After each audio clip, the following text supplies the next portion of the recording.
good. Very good.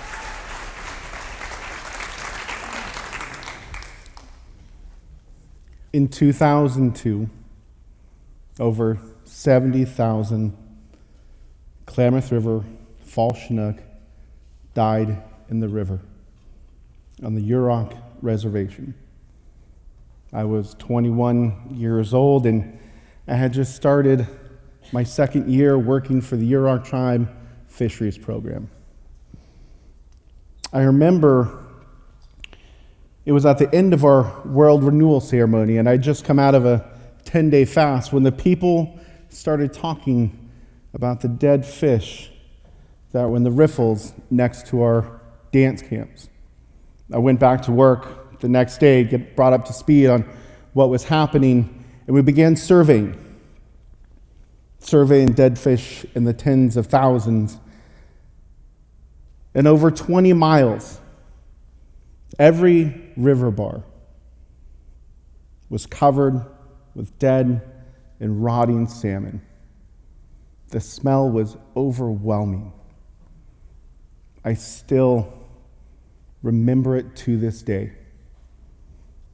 Our traditional ecological knowledge teaches us that if there ever comes a day when there's no more salmon in the river, there'll be no more need for Yurok people here on earth. Knowing this teaching and seeing thousands of dead salmon floating down the river, it became clear. We as human beings had created an ecosystem that was toxic to the species we knew our existence as humans here on earth depended on. Ayukwi, now Frankie Myers. I'm currently the vice chairman of the Yurok Tribe, and I've spent the better half of my adult life working to protect our existence here on earth. And when we first started talking about this TEDx, the idea that I'm going to bring the most important idea forward was daunting. What one idea that I feel like was the most important to share? And what one idea could I wrap up in 10 minutes?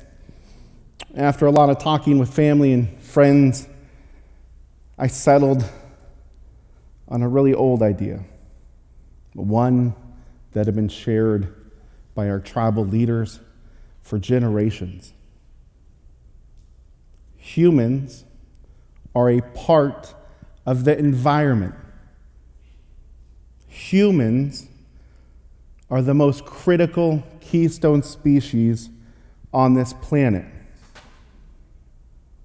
Nature isn't natural without human interaction.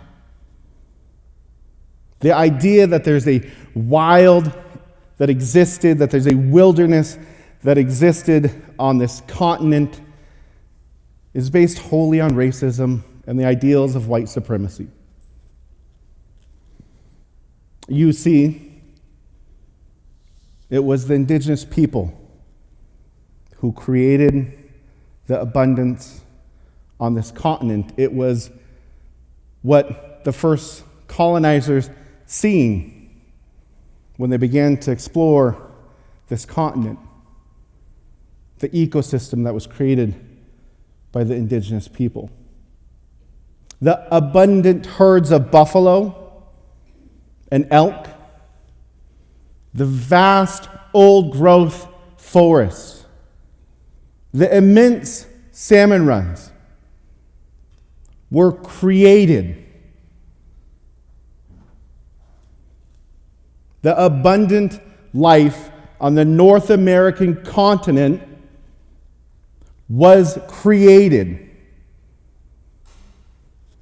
by the tribal people who understood our role as human beings here on earth and managed the land holistically to the size of the continent.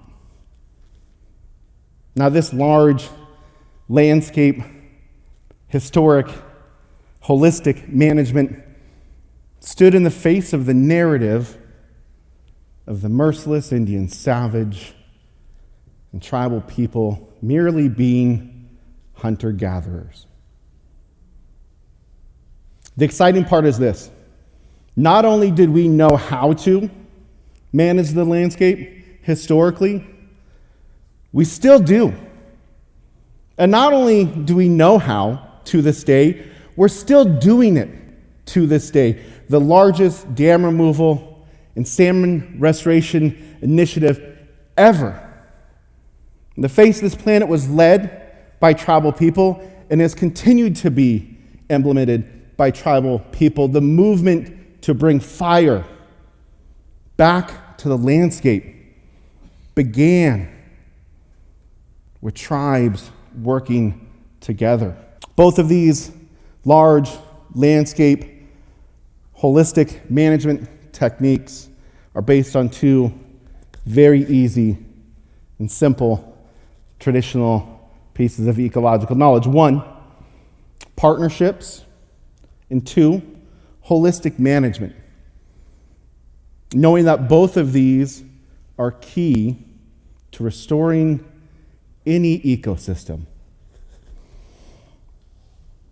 It was on the banks of the Klamath River, around a small fire, that a group of us community members and tribal leaders first began talking about the idea of dam removal.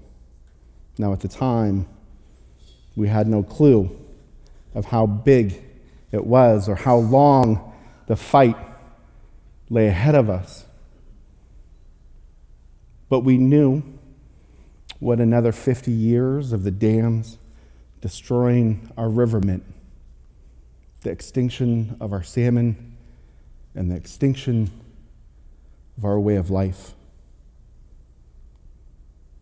We also knew that if we ever wanted to restore our salmon and protect our way of life, we would have to build partnerships. And we'd have to look at the Klamath River as a whole and work towards holistic management. Now, building partnerships in the Klamath Basin is difficult. Bringing tribes and federal, state partners, non-governmental agencies and nonprofits and corporate entities was a task. But bringing people together is something that tribal leaders have been doing for generations. How we would implement our knowledge in a system that wasn't designed for us, in a system that was designed to erase us,